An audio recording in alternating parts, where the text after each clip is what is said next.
Dr. Mark Edwin Peterson, and I work as the librarian and archivist here at the Woodrow Wilson Presidential Library and Museum. I'm going to talk a bit about what to do with all your old documents that you would like to preserve. This is mainly for family records, but if you want to keep your tax records for 20 years, this will work for that too. So we're going to start with a collection that was donated. And you'll see that things are not always stored in the best way. So this is just a box that came in like this.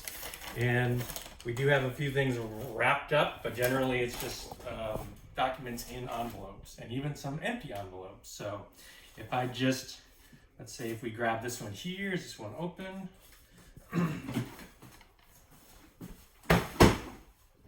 So what we do in the archive is we just handle things very slowly and gently. We don't use gloves because you're too likely to bend the paper and break things even. Paper does like to keep its shape, so for letters, when you're getting around to organizing things, it's best to flatten them.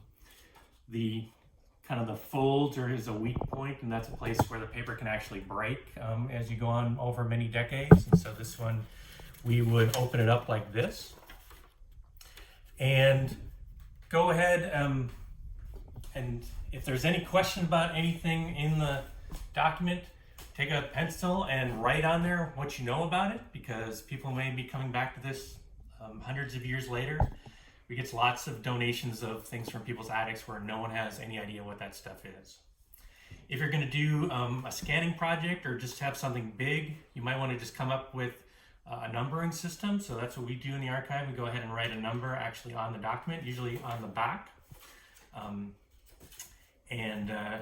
Sometimes sharp pencils can do a little bit of damage to the paper. You might want to just be a little cautious, but it's usually going to be okay with your pencil. You can just erase it. Then you take an envelope. We use acid-free envelopes. You can get them pretty easily, but if you don't have them locally, you can go to a company called Demco or another one called Gaylord. They both have catalogs online, and you can get all sorts of different sizes. And the acid-free part is what's most important. So we're going to store all these in an envelope, in a folder, like here. It's not a big issue to have multiple pages next to each other. You do have some issues if you have really acidic paper. They can just kind of feed off each other. And so usually if you have something like cheap paper that's from 1890 to 1960, you'll already see that it's decaying, and you'll know that it's going to need a little bit extra care. But you can still get those pages to last for another 200 years, usually without any chemistry or anything like that. But in that case, if your paper feels really fragile, I would say you'd want a folder for every single page, including keeping the envelope in a separate page. So this is where the numbering can come in helpful. Go ahead and write, again, a title that tells you what this is. So this is like the letter from August 30th, 1899. And if you're using a number system, put that on the folder as well.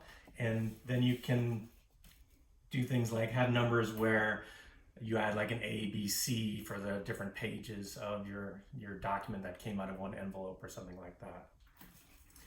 We keep everything upright, and most archives do. So you can get boxes like we have here behind me. These are acid-free archival boxes. You'll notice that some of those sizes are very much like banker boxes, and in my personal opinion, acid-free is not as important for the box, but generally the best practice is to use also acid-free boxes to put your acid-free folders in.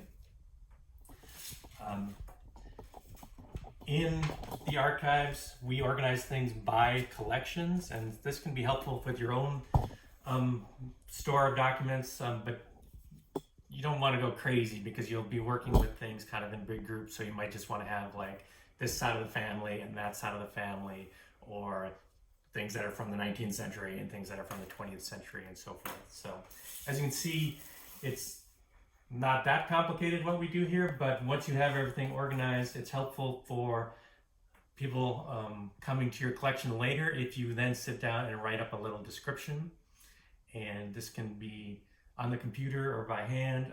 The thing I would add as advice there is keep one copy of that separate and one copy in your boxes with your documents. And that is basically what the archives do with the collections that come in.